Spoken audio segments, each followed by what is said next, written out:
ધોરાજીમાં આવેલી મુથુટ ફાઇનાન્સમાં 90 લાખની લૂંટનો બનાવ બન્યો છે। લૂંટની ઘટના બાદ પોલીસ કાફલો ઘટના સ્થળે પહોંચી ગયો। આ ઘટના સીસીટીવીમાં કેદ થઈ છે। હાલ તો કેટલા લૂંટારુઓ હતા અને લૂંટ પાછળનો ઈરાદો શું હજુ તે જાણવા નથી મળ્યો।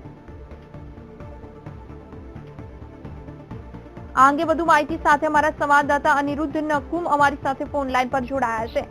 અનિરુદ્ધ, કહી શકાય કે જે રીતે મુથુટ ફાઇનાન્સમાં લૂંટ થઈ છે અને એ પણ મસમોટી રકમની 90 લાખની લૂંટ થઈ છે, કશું વિગત બહાર આવી છે? કયા કારણોસર આ લૂંટ કરવામાં આવી? લૂંટારુઓ પ્રત્યે પોલીસને કોઈ શંકા લાગી રહી છે કે નહીં?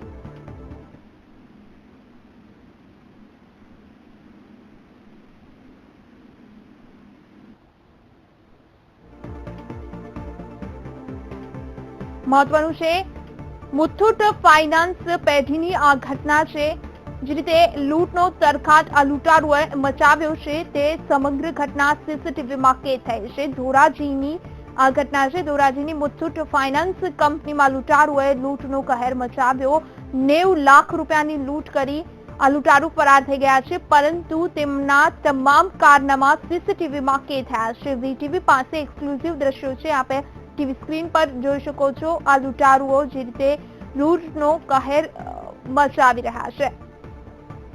આ અંગે વધુ માહિતી સાથે અમારા સંવાદદાતા અનિરુદ્ધ નકુમ અમારી સાથે ફોન લાઈન પર જોડાયા છે। અનિરુદ્ધ, કહી શકાય કે મુથુટ ફાઇનાન્સ કંપનીમાં જે લૂંટની ઘટના ઘટી છે, મોટા પ્રમાણમાં લૂંટ થઈ છે, 90 લાખની લૂંટ થઈ છે। પોલીસે કયા પ્રકારની કાર્યવાહી હાથ ધરી છે? કારણ કે સીસીટીવી પણ સામે આવ્યા છે। કોઈ શંકાસ્પદ વ્યક્તિ એવું લાગી રહ્યું છે પોલીસને અત્યાર સુધીમાં, અને કયા કારણોસર આ લૂંટ મચાવી હોય કશું બહાર આવ્યું છે?